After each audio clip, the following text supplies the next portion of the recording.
Welcome to another live edition of Your Voice, Your Future. I'm your moderator, Armstrong Williams. You may have heard those end-of-time predictions by Christians who have foretold a specific date and time in which Jesus is sure to return.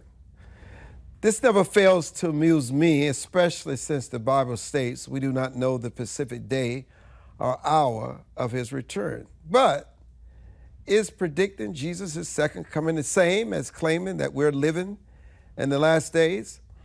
You know, I've actually noticed various opinions regarding the term the last days amongst Christian circles. The first group claims the last days are already upon us, and they are the ones who seem to anticipate Jesus coming at any moment, and yet there's another group of Christians I've noticed who tend to roll their eyes at such assumptions, claiming that every generation of Christians has said the same. After all, the Bible warns us that in the last days, there will be much suffering, much pain, much chaos, wars, rumors of wars, houses divided, fathers killing sons, sons killing fathers, mothers against daughters. This kind of suffering, destruction has continued, some would say, throughout the centuries. Well, tonight we're going to talk about all that's going on in the Middle East and Ukraine and Russia and the earthquakes and the protests and the people losing their way of life, and we had COVID and the pandemic. We've asked our biblical scholars to join us tonight to put this all in perspective. And my hero, and one of my favorite, is Pastor A.R. Bernard, who founded the Christian Culture Center in New York, and he joins us. Pastor Bernard, this is the question. First of all, are we living in so-called the last days? And what does it mean, living in the last days? And welcome back to the broadcast. Well, thank you, Armstrong. It's always a pleasure to be with you here. And you raise an important question, because whenever we see turmoil like we're seeing currently, we start to think about the biblical prophetic or eschatological perspective that, you know, society in this period of time is going to come to a close through an Armageddon war and violence. So the question is very important and I think pertinent. Biblically speaking, Armstrong, the day of Pentecost, the text is found in the book of Acts, where the church was born. This particular age was inaugurated by the disciples. And when Peter stood up on the day of Pentecost and preached his message, he said, this is that which was prophesied by the prophet Joel, that in the last days I will pour out my spirit upon all flesh. And he used the term the last days. So the last days, from a biblical perspective, began 2,000 years ago when Jesus, through the church, ushered in a new age, this period between his first advent and his second advent, his second coming. Jesus identified that as time passed towards his return, that there will be certain signs or signs of the times that indicate that we're getting closer and closer to that. Earthquakes and wars and rumors of wars, you know, these things, lawlessness, etc., has existed throughout human history because of human nature. The difference is that the prophetic view, the eschatological view of Jesus, says that when we see these things happening with greater and greater frequency, that signals that there is a birth pain and something new, a new age is about to be given birth to. So we used to see floods and hurricanes and tornadoes. When we think about natural disasters, they would happen 100 years apart. Now they're happening 20, 30, 10 years apart. So the frequency with which we see these kind of things indicate that just maybe we're further along God's timeline. You know, it mentions as evil increases upon the land, so will God's Spirit. Explain that.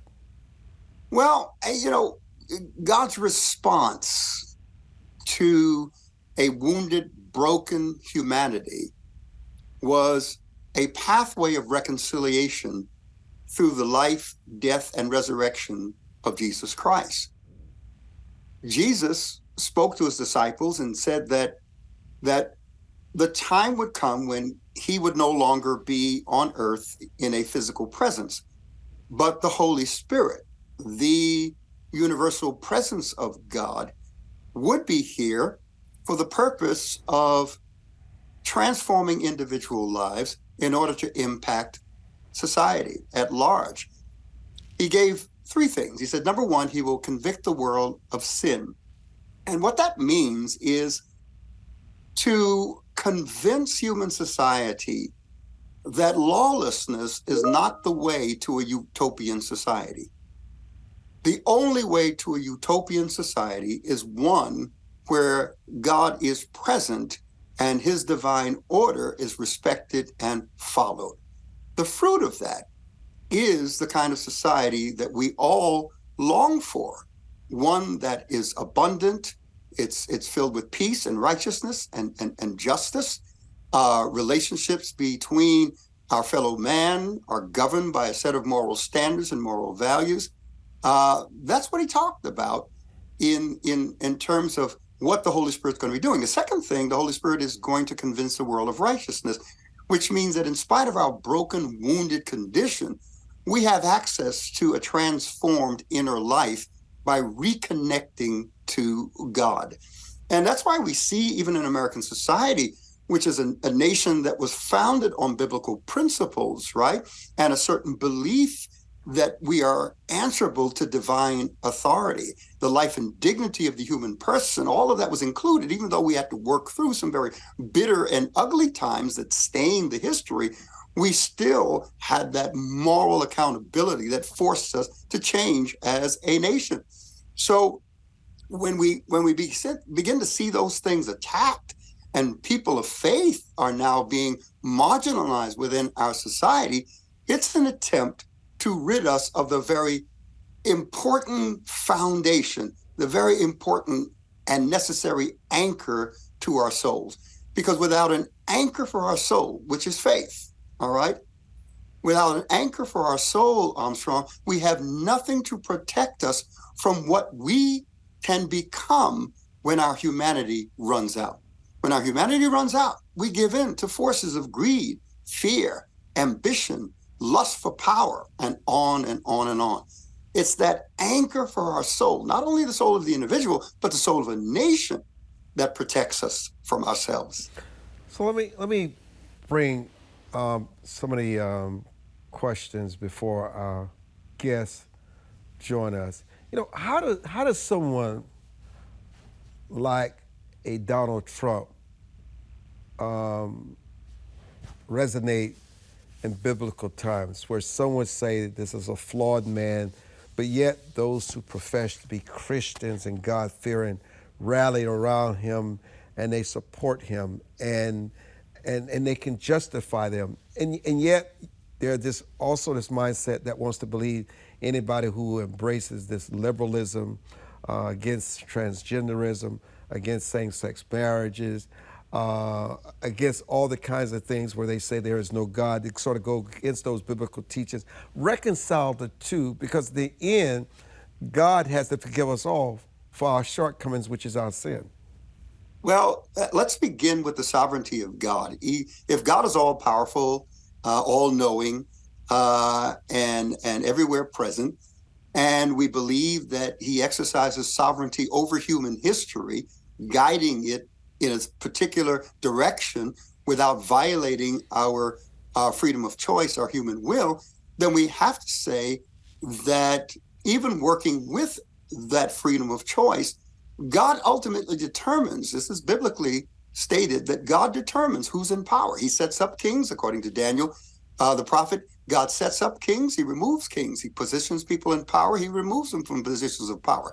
So if we say that Donald Trump is an instrument of God and was in a position of power, then we've got to be consistent with that. And we can't say that just because he lost the the next election after that, that the devil took him out of office. No, either the devil is more powerful or God is more powerful. We've got to be consistent. God works within human will.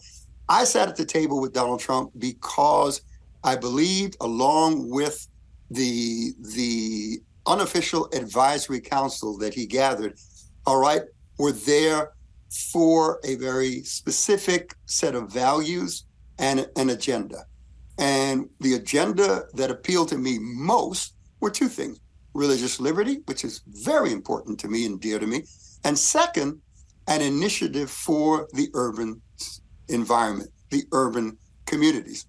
These are the marginalized individuals in society that I believe don't want a handout, they want a hand up. And I'm all for something like that. So I sat at the table. But the reality is that if a leader's moral compass, if he has one or does not have one, if a leader's judgments are too irrational and unpredictable to me, it's difficult for me to support that.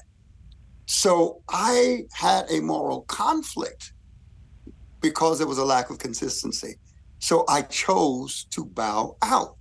The problem that I have in situations like that is when we, as the Church of Jesus Christ, when we as Christian leaders don't make it clear that the reason we support a candidate is not because of their spirituality, because that's in question with Donald Trump to this day, but because they believe that this individual, this leader, is going to be supportive of and promote their values, the things that are most important to them.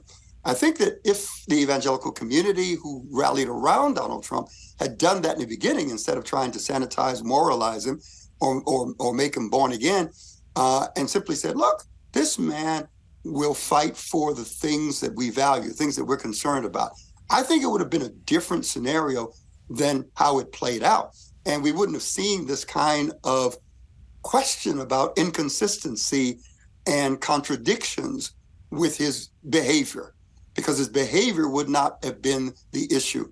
It would have been the things that he was willing to champion that they have great concern over. Rabbi Stuart Weinblatt and Pastor Gregory Seltz will join this conversation with Pastor Bernard. You know, Pastor, let me continue with you, and then I'm going to have the Rabbi and the pastor join us. Why do you think Jews, even today, particularly with what's going on in the world today, I was at the rally in New York, I was at the protests here in Washington, D.C., and just the hatred of Jews. And what else is not often discussed in this conversation is also their hatred of Christianity. Why is that? Well, Armstrong, Christianity is rooted in Jewish history and Jewish doctrine. So we have a very close relationship with Judaism. And we subscribe to a set of moral values. Religion brings a moral value consensus, which is necessary for peace, for concord, for justice within a society. And those religious standards and those moral standards also are, we have a very specific way of thinking about how society should be organized and the best way to live in it. And that comes into conflict with individuals who would like to function outside of that moral framework. And we call it, freedom. But even freedom, I've heard it said that the greatest threat to freedom is freedom. Even freedom needs boundaries. And we're thinking that freedom means doing whatever we can. So there's a close relationship between Christians and Jews. I publicly and openly express my support of the state of Israel, its right to exist as a nation. I have disagreed with how Israel has handled issues from time to time, whether it's the Palestinians to a degree, whether it's the Ethiopian Jews who are trying to assimilate into Israel. They continue to grow as a nation, as a young nation. But I stand with them. And let me say that with the current conflict, I think that there's a higher moral value, and that is the life and dignity of every human person, no matter what faith, no matter what religion. And the barbarism that we're seeing, the terrorism that we're seeing is unacceptable.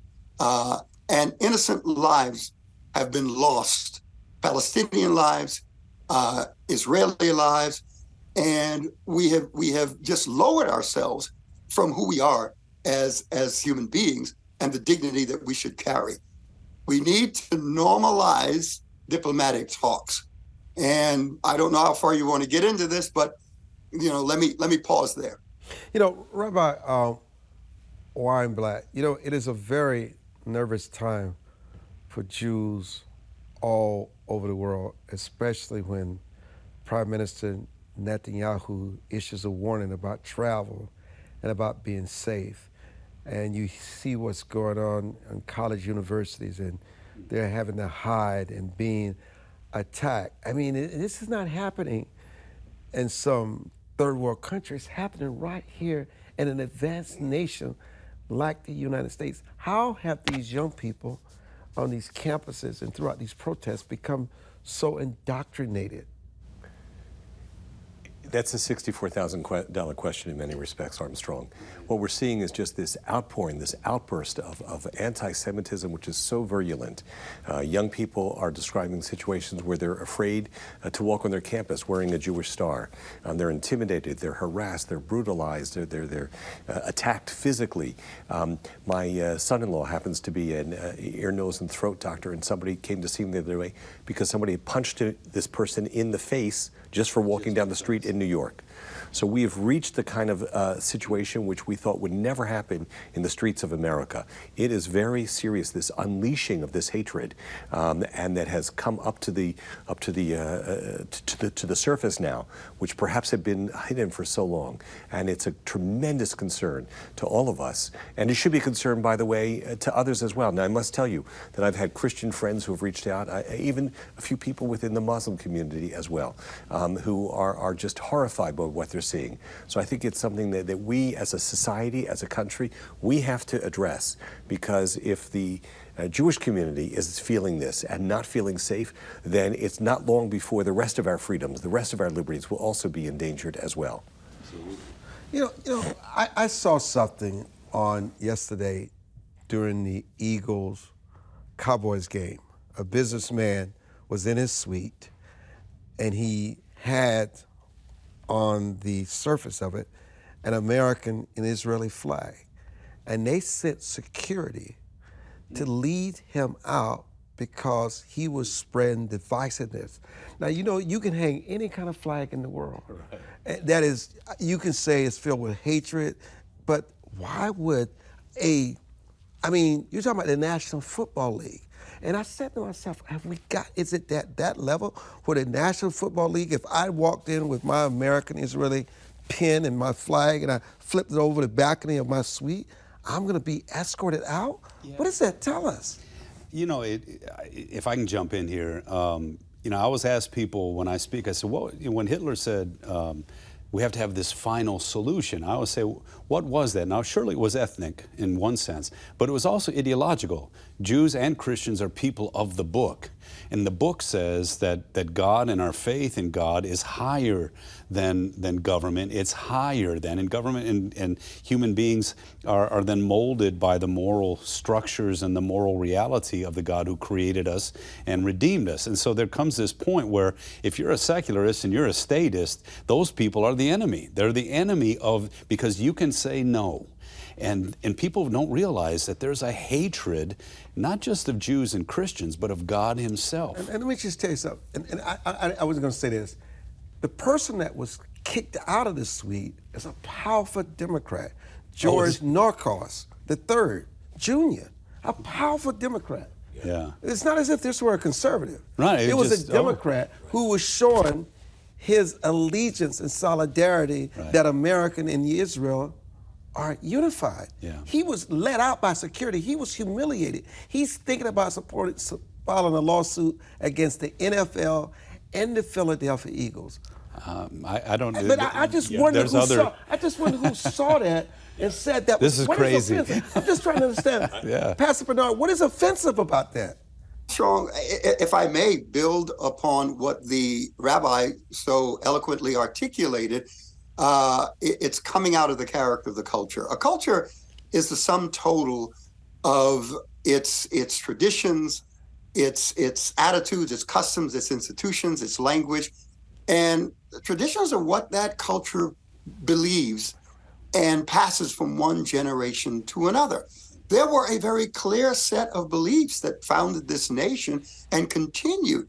But in the process, those things are shifting. I'm a child of the 60s, so we were anti-establishment. We were fighting for change. And now we're all, most of my generation, are all within the system effecting change.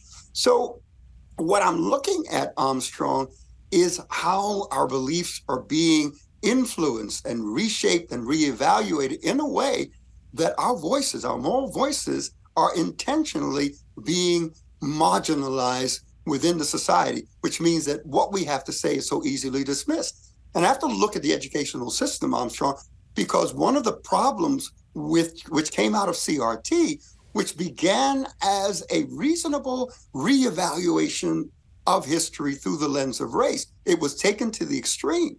So what you have now is this idea that we judge all of human history and what's happening in society by who's the oppressed and who's the oppressor. But who decides that? So to say immediately, because the Palestinians are marginalized, oppressed people, Israel is the oppressor. And there are no rules for that, Armstrong. So it creates this kind of problem. And our young people who have rejected organized religion are trying to create a spirituality around these new ideologies. And that's problematic. I can just jump in. A couple of things I want to say. First of all, it's very possible that the oppressed can be an oppressor. We saw the horror of what was done on October 7th in Israel, and the vicious way in which there was such sadistic acts that were performed. Babies were born and were burned and beheaded and things like that. We talk about the fact you mentioned earlier about the Holocaust, and many people think that the Holocaust really is the manifestation of the absence of God. And I would say that Hamas ideology is the manifestation of the distortion of God's message. To commit these acts and to say, Allah Akbar, that God is great, I cannot imagine a God who would possibly condone these kinds of murderous actions. And so what we are seeing is an absence of the Judeo-Christian beliefs and the foundation upon which our country is founded. And so we need to try and reiterate that, the alliance that's always existed between the United States and Israel with the shared values. There are people who are distorting that and people who are trying to take that away from us for their own particular political reasons. And the good pastor is 100% right when he talks about the threat from the different critical race theory and other things that are happening in society right now. Yeah, and Rabbi and Armstrong, you know that unfortunately people are using short history. Right. I was awarded a humanitarian award by this last week by the New York Board of Rabbis, and addressing a predominantly Jewish audience, I asked the question. I said, someone help me understand why it's wrong for a people who have suffered living under the threat of genocide for over 2,500 years, close to 3,000 years, who have been evicted and relocated and dislocated from every land. What is wrong with them wanting their own homeland where they can live out their faith and their way of life and their unique identity without the threat of genocide? You tell me what's wrong with that. Thank you for raising that voice. Don't want to recognize that because they don't know the history. Their history goes back where the colonialism and the decolonization of Europe and the Middle East. Yeah. They don't know the history, Armstrong. Well, and if I can jump in too, the narrative, this is what we were talking about before the program started. There's a morality that comes out of a narrative view of life, and then there's a morality that comes out of a biblical, objective truth view of life. And those are, you can already see people justifying these horrific acts like October 7th because they have a narrative that says they have the right to do that. Right. And you're saying, no, they don't. There's something deeper than your narrative that is holding you accountable to this. Well, they reject that. And we're dealing with people now who, it's my narrative, your narrative, and our narrative, and then you're going to see what kind of amorality or immorality can ensue. We're going to take a break and come back here on Your Voice and Your Future. And I know somebody's probably saying, well, who's representing the Palestinians today? The oppressed. Well, we all are. And listen, we invited the imams. We reached out to 2 imams and invited them on this show, and they're not here. You know, it is without any doubt that morality holds us all together. It gives us the sense of understanding when something is right or when something is wrong. And, you know, I think what was most disappointing in covering these protests is that there was not one sign, and remember, there probably was 500,000 people here over the weekend on Saturday, I will tell you that. There was not one sign condemning Hamas. And even when I raised the question, because I'm not here to take sides with Israel or Hamas, it's the truth, okay, it's what I embrace and the facts. And when I engage young people, let me tell you something, and these young people are affluent. They're not poor. And some of these young people are Jewish. Right. Oh, let me tell you, they're not just people from Palestine. Right. They're Jewish. Exactly. And then come from very affluent families. I mean, and yet when you ask them in their intelligence why no empathy for what happened to Israel and the Jews on October 7th and the people that died, well, the U.S. government gives them billions of dollars and support that military. I said, but the government also gives billions of dollars to the Palestinians. Yeah, it's different than how they spend their money. I said, well, how do you think all those rockets are flying out of Hamas? What do you think that money? But they don't even want to even think about the possibility. Right. If I may. Yes. Within the last number of years, there have been billions, between $50 to $500 billion that have been given to Hamas within the last, depending upon how many years you're looking at. And most of that aid has gone into the coffers of individual leaders of Hamas, and also, instead of building schools, instead of building a society and an infrastructure, they chose it to build underground tunnels and to use it to be able to have weapons. In fact, there was an Israeli individual who lived not far from the Gaza border who was doing research in terms of helping to bring water to Gaza and bringing them with pipes. They took the pipes, they cut up the pipes to use them for rockets, and this man, who in fact had given land to the Palestinians to be able to help them, was murdered on October 7th. So one of the things that people don't realize is, what is it that Israel is up against? You know, recently there was someone who went around on campus and asked, would you support Hamas? People said yes. Well, would you support an organization that does not believe in women's rights? No, I wouldn't support that. Would you support an organization that has no tolerance for people who are gay? I wouldn't support that. And so they said, well, then you can't really be supportive of Hamas. So I think there's ignorance. And I want to share with you an important statement that Golda Meir had once said, the late Prime Minister of Israel. She said there will come a time when we will have peace with the Arabs. And she was speaking in the 1970s. She says, and when that happens, we will forgive them for having killed our sons, but we will never be able to forgive them for making our sons have to kill theirs. Life is so important in Judaism, and we see in terms of the cautious ways in which Israel tries to execute the operation that it's doing by warning people in advance. Hamas doesn't let them leave by trying to tell people what it's going to bomb in advance so that they are able then to protect and trying to save lives as best as they possibly can. But they hide behind that. When they leave, where do they go? Well, there are areas that they can go to in the south, but Hamas has permitted. But they've lost so much. Of course. They've lost so much. Because, but at the end of the day, it's Hamas's responsibility. Hamas launched the attack. Hamas has kept the people there, they've kept them impoverished, and they haven't allowed them to leave. But there's also people within Palestine that works with Israelis' intelligence to give them information. This is part of success. People forget about that. They don't like this way of life, and they also, when they were trying to leave, Hamas was telling them not to leave, and for those that were leaving, they were being gunned down. But what about in these refugee camps where a rocket just out of nowhere just blows them up? What about them? They're trying to escape the same chokehold that the Jews and the Israelis are trying to destroy. And that's why Israel's trying to liberate Gaza from Hamas. When that happens, I think we'll be able to see a very different reality on the ground. When that happens, that's when we'll be able to have some kind of a reconciliation and peace and things like that. But as long as Hamas controls, which is a totalitarian government, controls the area there, there's no possibility. They have specifically said, by the way, that they, given the opportunity, they will commit another October 7th and that this would just be nothing. It would just be a prelude. They've made it, their charter makes it very clear that their intent is to kill all of the Jews, all of the Israelis, to take over the entire land. And by the way, Christians are next. But they're also willing to kill Palestinians. Absolutely. They have no need for them. They're just human shields for them. They don't care about them either. While they may carry the posters and the signs, they must fake people to make people believe that they care about the people in Palestine. But Pastor, they don't. Right, and let's not forget about those who are being held. Pastor, I'm not hearing you for some reason. Kidnapped against their will. I don't know why you're not. Okay, go ahead. Yeah, go ahead. Okay. Yeah, I was just going to say that not only ignorance of history, but ignorance of the dynamics amongst the Palestinians. The Palestinians are not monolithic. That's right. They have been influenced by several ideologies with regard to how to structure their society.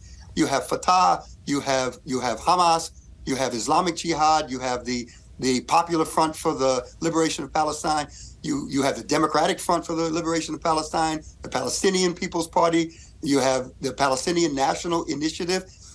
Well, Hamas has gained the most influence because of their tactics.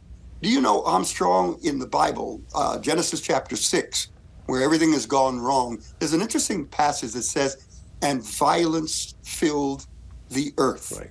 And the imaginations of men's heart were evil continually. The word violence in Hebrew, and Rabbi knows this, is Hamas. Hamas. That's not coincidental. You've got to understand that, and the language is important. This is not an Israeli-Palestinian conflict. It's an Israeli-Hamas conflict. And even more than that, it's Hamas against the Western world, I would say. And see, that's where I think we have to challenge ourselves too. When you see our best universities producing students who cannot differentiate like we're differentiating here, I think there's a deeper, because I think Catholic churches have been tagged lately for their views. There's a pastor in Finland now who's on trial for his views of marriage, which is just biblical views of marriage. You know, all of these kinds of things. I always ask the question, can you be moral without believing in God? And everyone's basically saying, yes, and we're going to show you how. Well, this is the end of that.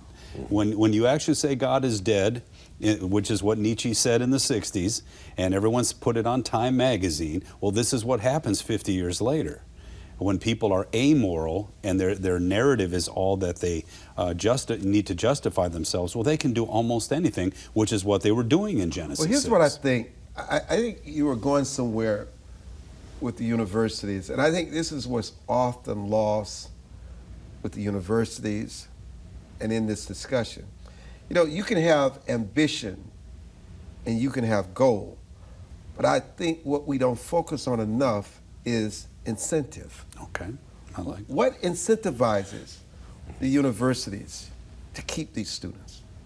And there's no way for people with common sense like us, they already know where these kids are, what they believe. They've heard this through articles they've written and things that have been said. What incentivizes them? And oftentimes, that's money and power. Sure. So you need to ask yourself, where is the money? People like to say, oh, the Jews support all these institutions. Oh, the Jews are the greatest philanthropists. But listen, the Arabs are also. They're just as rich as the Jews. Nobody focuses on that. They like to focus on the Jews. They have all the money. But that is a fallacy in and of itself. What is the incentive, Pastor, for this to continue, for someone that says, oh, well, we're not going to expel them. We believe in freedom of speech. Yes, until it comes at a price for you in your home, and all of a sudden, you decide, I've got to take a stand. Remember what they said. They came for the Jews, we said nothing. They came for the Catholics, they came for the gays. It's not until they come for you that what incentivizes you changes. Right. Yeah, Armstrong, you're absolutely right.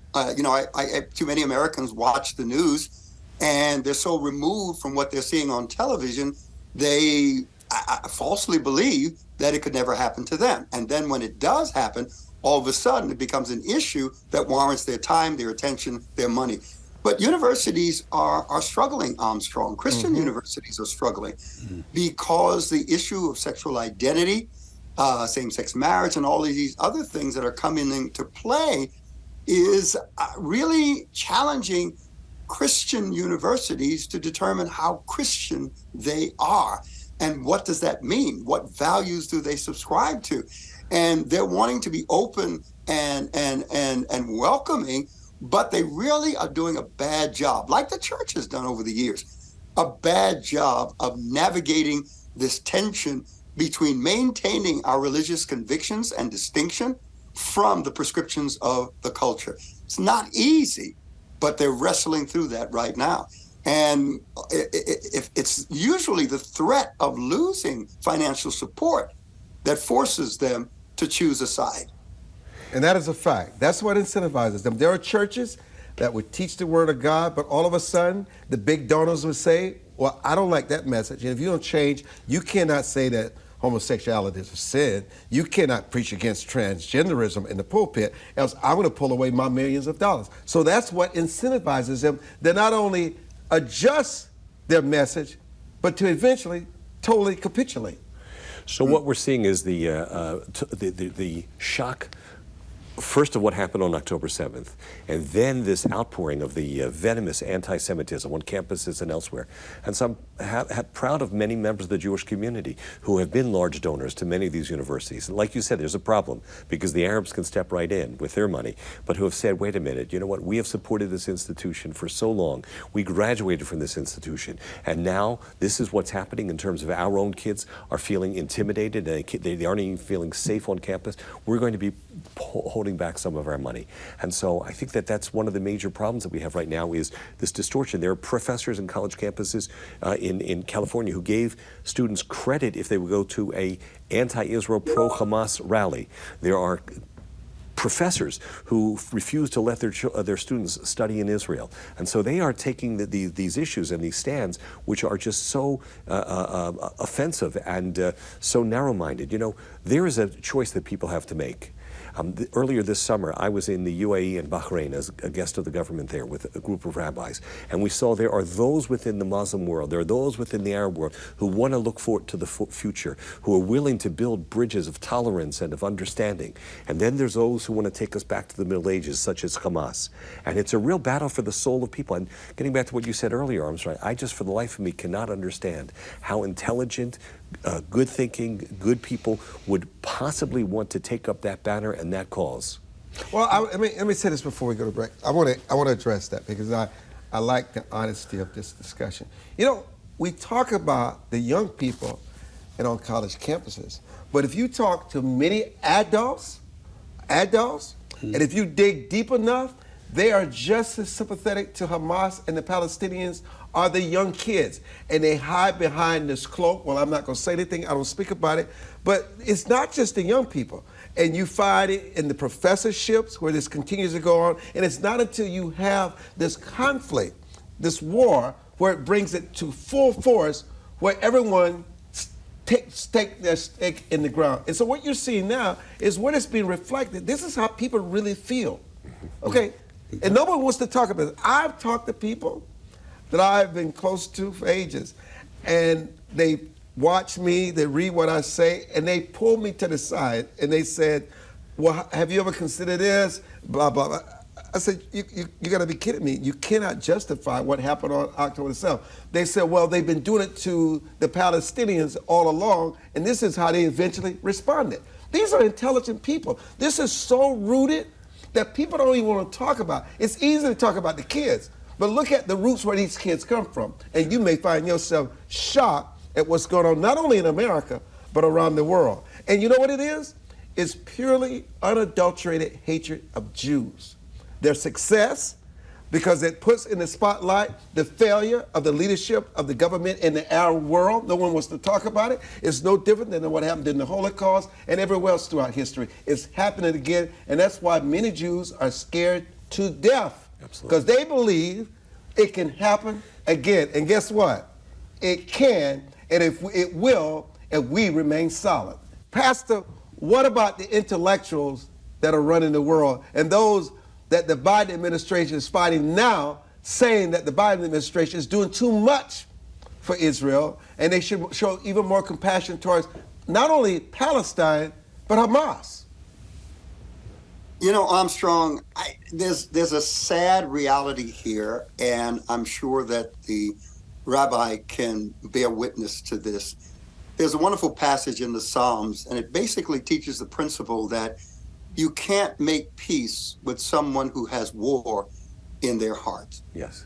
There are those in this world, in the Middle East especially, who are convinced that they will never accept Israel's right to exist. So even as we cease fire and try to normalize diplomatic talks, the reality is we can only experience seasons of ceasefire until we change that attitude, that mindset. And that's not as easy. We've seen changes with the relationship with Egypt. We've seen changes with the Jordanians, but when you have an Iranian-fueled violent terrorist group that is in power, that has to be dealt with decisively, Armstrong. So I don't know where this is going to end up, but it will require the normalization of diplomatic talks. It's going to require trade-offs. That's the reality. I'd like to point out, if I may, the fact that two of them, the United States' closest allies now, are Germany and Japan. And that was accomplished when there was a victory. That was accomplished when Germany admitted it had been defeated and Japan admitted it had been defeated and said, we're not going to continue to fight. We're not going to continue this battle and this war. And that's what has to happen here with Hamas. Because well, you otherwise heard what the German leader said just this week. Please share. You will be deported. This anti-Semitism is not going to be tolerated in Germany. There will be a price for that. It's very clear. Yeah. But look what had to happen for that. I mean, Nazism was destroyed. And I remember reading a quote about that because the Lutheran Church comes from Germany, right? And I remember they said, we never thought the Germans would do to us. It was an advanced culture. Mm-hmm. But it was an amoral culture at the time. Wagner wasn't the culture of the gospel anymore. It wasn't that had been done away with. And so Hitler was a person who hated the true church in Germany and knuckled them under. But they had to expunge Nazism for it to be the kind of place now that can serve and can actually bear witness to your protection. And so that's why this is a moment of moral clarity in terms of which direction people will go. Yes, Pastor, you wanted to say something? And I'm concerned, Rabbi, as you refer to the history of Japan and its relationship with the U.S. and Germany, I pray that we don't have to have a Hiroshima or a Nagasaki. As do I, absolutely. To go into that kind of change in relationship and posture. So, I pray that we don't have to have that, degree of Well, let me clarify, if I may, Pastor. The conflict that's going on right now with Israel and Hamas would be over in a moment if the Hamas would just release the hostages. And so they are holding the keys to that. And the suffering of Palestinians would end in a moment if they would but release the 240 to 250. There are, by the way, 30 to 40 children under the age of 18. They're children who are babies. There are 4-year-olds or 9-year-olds. I've seen some of the tape of the way in which they were tormenting the kids. They went in and they slaughtered people, and then they would have something to eat in their house. They would slaughter people in front of their children, and then afterwards kill the children. So they had seen this. It's just inconceivable, the level and this of is evil. Instructional. This is what they're being told to do. Yeah. Well, let me ask you a question, Rabbi. If they allow these hostages to go, which that is my prayer, and that's what it should be, does it now open the Palestinians and Hamas to a very severe military action from the state of Israel because there's no restraint that's caused by these hostages. What do you say to that? I would say two things. Number one, the only Israelis in Gaza at this point are those that are being held captive. There are no Israeli settlements. There's no beef. Israel left Gaza in 2005. They left them greenhouses. They left them industries. They said, here it is. Go and make a prosperous country, as Singapore did, as Hong Kong did, and other places. But instead, they chose to elect Hamas, and as a result, in the last 10 or 13 years or so, there have been 4 different wars, skirmishes. And so I think the reality is that Israel's going to have to, as it's trying to do, is to eliminate the leadership of Hamas. Unfortunately, there are innocent lives that will be lost along the way, as there have been in any conflict. By the way, in the Syrian civil war, there were 500,000 Arabs who were killed in that civil war, and it's still going on. And yet we hear no objection about that.